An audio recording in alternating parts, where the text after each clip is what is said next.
Assalamualaikum warahmatullahi wabarakatuh. Perkenalkan, nama saya Safira Putri dari 10 Akuntansi 1 akan menjelaskan lembaga-lembaga negara Republik Indonesia.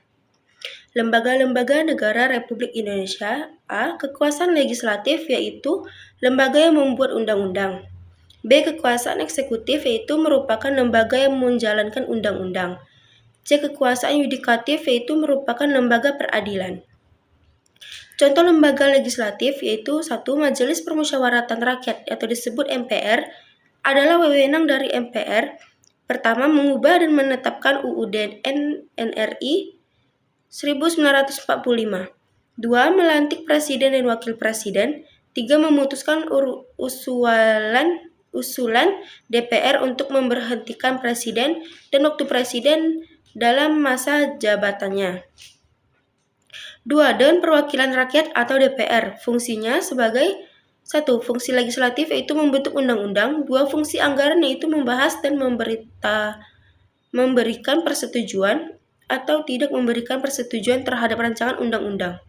3. Fungsi pengawasan, mengawasi pelaksanaan undang-undang atau APBN.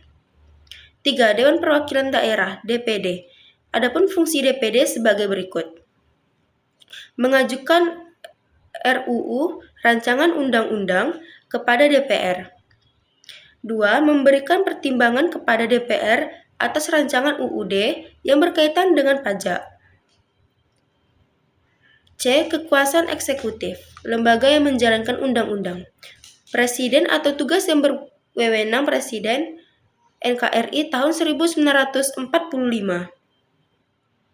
1. Memegang kekuasaan pemerintah. 2. Mengajukan rancangan undang-undang kepada DPR. 3. Menetapkan peraturan pemerintah, dan lain-lain. Dalam menjalankan tugas sebagai kepala negara dan kepala pemerintah, Presiden dibantu oleh Wakil Presiden dan para menteri. Kementerian koordinator ada 3, bidang politik, hukum, dan juga keamanan. Kementerian Departemen ada 20, dan Kementerian Negara ada 10.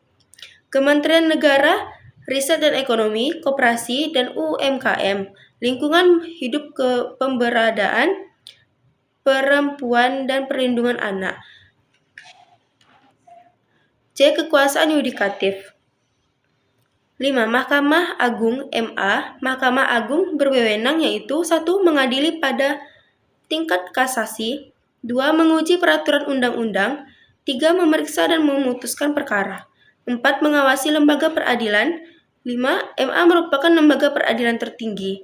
6. Tingkat lembaga peradilan Indonesia. MA, peradilan umum, peradilan agama, peradilan militer, peradilan tata usaha negara.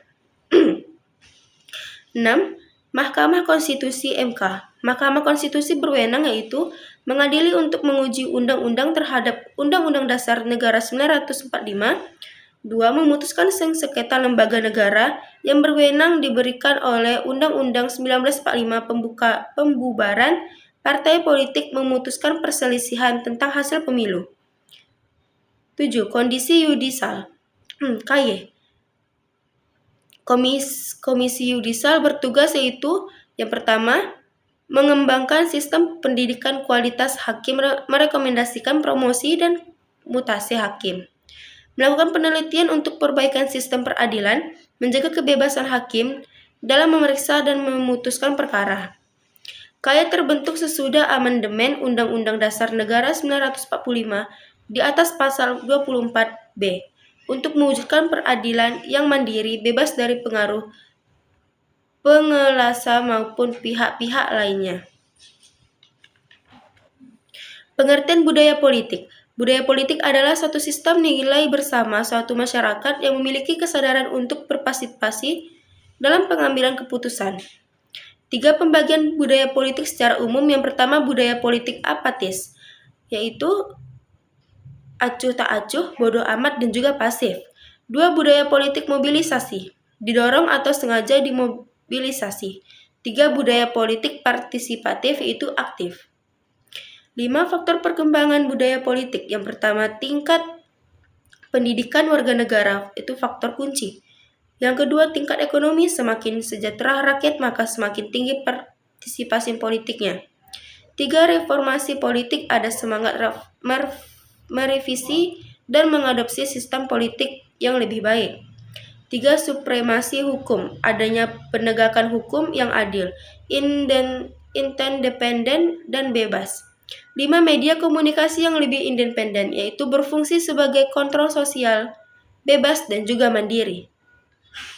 Budaya politik yang umumnya berkembang di Indonesia. 1. Budaya politik tradisional, yaitu mengedepankan suatu budaya dari etnis tertentu di Indonesia. Budaya politik tradisional ditandai dengan hubungan yang bersifat patron-klinen. 2. Budaya politik Islam, lebih mendasar idenya, keyakinan, dan nilai agama Islam. 3. Budaya politik modern, yaitu bersifat kuat dan berpengaruh. 3. Pembagian budaya politik di Indonesia. Yang pertama, budaya politik abangan. Yang kedua, budaya politik santri. Yang ketiga, budaya politik reali. 3. Bidang pengembangan budaya politik. Yang pertama, sikap politik dan yang rasional dan otonomi. 2. Adanya diversiasi struktur. 3. Adanya perluasan peran serta politik dalam masyarakat.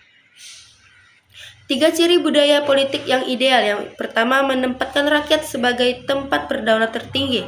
Yang kedua, rakyat menjadi prioritas. Yang ketiga, rakyat memiliki peran yang lebih aktif. Budaya politik yang umumnya berkembang di Indonesia. Yang pertama, budaya politik tradisional. Yang kedua, budaya politik Islam. Yang ketiga, budaya politik modern. Sekian dari saya. Assalamualaikum warahmatullahi wabarakatuh.